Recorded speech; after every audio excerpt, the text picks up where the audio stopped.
J'ai fait des études d'art appliqué, communication visuelle, donc du graphisme, qui est un boulot que je fais encore aujourd'hui, qui est de la direction artistique. J'avais très envie de faire de la fiction, mais je ne savais pas vraiment par quel bout m'y prendre. Donc j'ai candidaté à l'atelier scénario à la FEMIS, qui est une formation de 1 an pour les gens qui ont plus de 27 ans. Et donc c'est 4 jours par mois. C'est dans un petit groupe et on travaille à apprendre à écrire un scénario de long métrage. Au-delà d'apprendre la méthode, parce qu'il n'y en a pas vraiment, il y a des grandes lignes, mais ça se saurait, sinon tout le monde ferait des scénarios super. On rencontre des gens, on apprend à lire, on apprend à écouter, on apprend des fois, en écoutant les projets des autres, on apprend sur ses propres projets. Et donc c'est ça qui m'a mis le pied à l'étrier. Et ensuite j'ai écrit ce court-métrage, Partir un jour.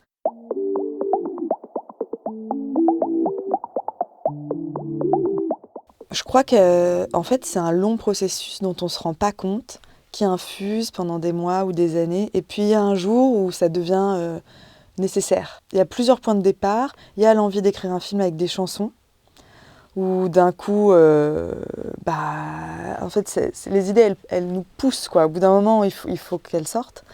Il y a l'envie de réaliser, de faire de l'image. Moi, je viens vraiment de l'image, je ne viens pas du texte. Je me suis dit, à tort finalement, parce que c'est aussi long de faire des courts-métrages, mais je me suis dit que écrire un court, ça allait peut-être m'amener plus vite à le réaliser, et puis aussi me libérer de certaines injonctions. Enfin, c'est un format plus court, donc quand même on peut s'affranchir de certaines choses, faire quelque chose plus librement, en tout cas c'est l'impression que j'avais. Et puis après, il y avait une idée comme ça qui arrêtait pas de revenir, qui était que on grandit, on est à l'école, primaire, collège, avec des gens, en tout cas moi c'était mon cas, quelque chose d'assez mixte, d'assez mélangé. Et puis à un moment on est adulte, et puis finalement on n'est plus qu'avec des gens qui nous ressemblent. Et ça, il y a quelque chose qui vient travailler là-dessus, c'est quand on rentre chez soi, quoi, quand on revient là où on a grandi, et donc on retombe dans le milieu d'où on vient, les gens avec qui on était, même notre famille avec qui on vit plus au quotidien. Et ça, à un moment, c'est devenu, je sais pas, ouais, c'est nécessaire qui me vient, mais libérateur de l'écrire, important, quoi. Dans Partir un jour, il n'y a pas de musique de film. Les seuls moments avec de la musique, c'est les chansons qui interviennent directement dans le récit. Et donc, ça me semblait paradoxalement la façon la plus intuitive d'amener de la musique. C'est-à-dire, c'est des moments où les personnages ne sont pas forcément capables d'exprimer par des mots ce qu'ils ressentent. Et donc, à ce moment-là, il y a la musique, qui est quand même un vecteur d'émotion hyper fort. Il y a les paroles de chansons qui sont un peu comme dans la vie. On est triste, on a eu un chagrin d'amour énorme, alors on se met telle chanson qu'on connaît par cœur, qui, en fait, on le sait, va nous aider à pleurer. Et elles sont utilisées pour ça, où on retourne, on est quelque part, et puis d'un coup, on entend, je sais pas, Nougaro, et en fait, notre père a écouté Nougaro toute notre enfance, et bam, ça revient. C'est vraiment Ratatouille, en fait. C'est une espèce de Madeleine comme ça. Et donc, ça me semblait très simple, en fait.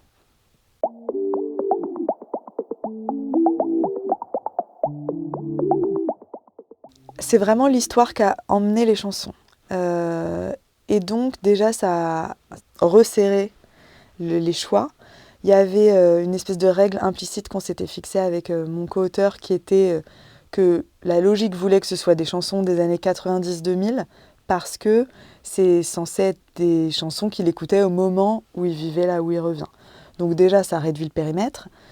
Et ensuite, il y avait aussi un côté ludique, qui est que quand on a grandi dans ces années-là, c'était beaucoup la période des boys bands, de chansons comme ça très dance, chansons dont on ne prêtait pas forcément attention aux paroles, c'était vraiment plus pour danser, pour s'amuser.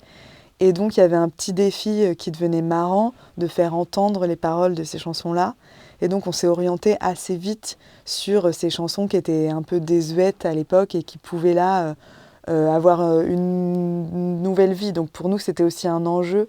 C'est-à-dire qu'on ne prenait pas juste la chanson telle qu'elle est et on la réemployait. Elle pouvait avoir un second souffle. Si on enlève les chansons, moi je trouve que le film perd beaucoup parce que les chansons participent à une certaine magie du cinéma et de la fiction. En revanche, l'histoire, elle se tient.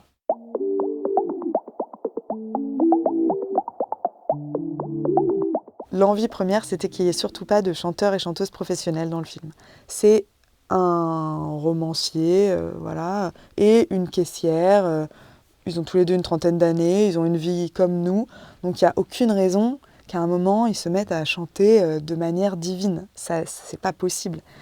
Donc je voulais pas pour ça des chanteurs et des chanteuses.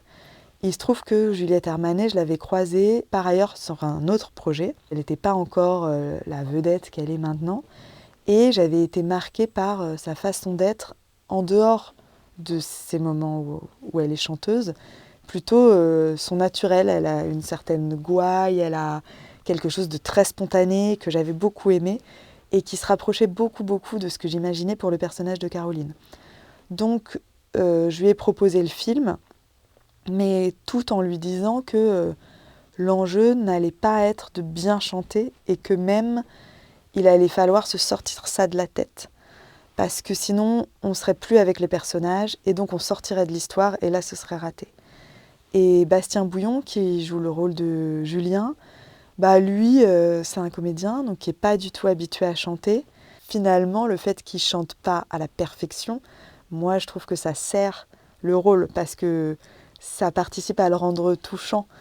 Et le fait que elle, Caroline, ce soit quelqu'un de plus rentre-dedans, avec une plus grande force de caractère, et finalement, le fait qu'elle chante mieux, parce que quand même, elle chante bien, enfin, de toute façon, elle a une voix qui est magnifique à la base, ça joue. On dirait que lui, il essaye d'arriver, notamment à la fin, ils chantent ensemble, et on dirait qu'il essaye d'arriver à ce niveau-là, et puis qu'il n'y arrive pas. En tout cas, mon intention, c'est que ça procure de l'émotion. C'est pas de chercher la perfection à tout prix dans le chant. Alors déjà, j'écris pas toute seule, on est deux, j'ai un co-auteur qui s'appelle Dimitri Lucas, on écrit ensemble et on pense ensemble, c'est-à-dire c'est pas juste vraiment l'acte concret d'écrire, on discute beaucoup du film, on voit des films, on voit des choses qui résonnent, on voit une expo, on voit un spectacle qui n'ont rien à voir et puis d'un coup ça fait tilt, donc c'est beaucoup de discussions en amont et pendant l'écriture.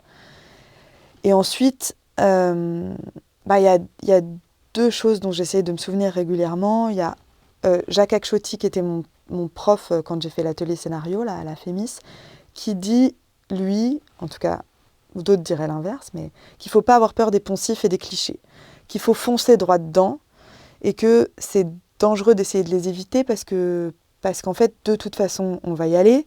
Donc, il vaut mieux rentrer dedans, faire son truc et puis après, une fois qu'on sait exactement où on veut aller, on peut trouver de quelle manière on peut raconter ça, peut-être d'une façon un peu décalée, comment on va faire.